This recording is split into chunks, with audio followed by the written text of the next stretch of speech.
Like the Starks, the blood of House Bolton runs back to the first men. Singers call those times the Age of Heroes, a mask for a savage world that bred savage men. The Lannisters swindled their enemies, the Storm Kings hammered them, and the Starks cut off their heads. In such company as this, were the Boltons really so indelicate? Unlike some other houses, my ancestors owned the Bolton words, "Our blades are sharp." They passed down not a Valyrian greatsword, but a knife, honed and thin enough to fit between the topmost layer of skin and the tissue below, and peel. For as we all learned as children, a naked man has few secrets, a flayed man none.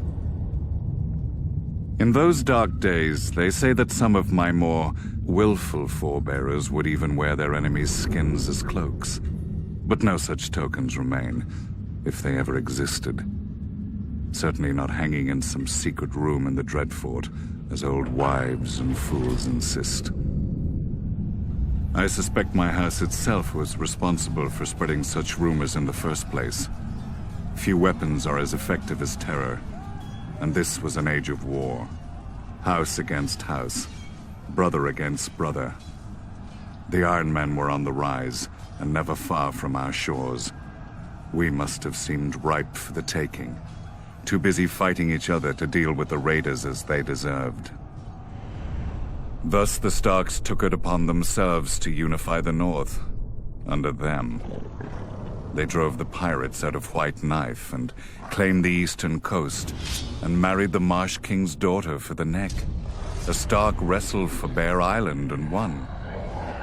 Or so they say. Silly stories. Blood and steel won the North, and the Starks had the most of both. After years of war, my ancestors gave up their barbaric practices and bent the knee to their new kings.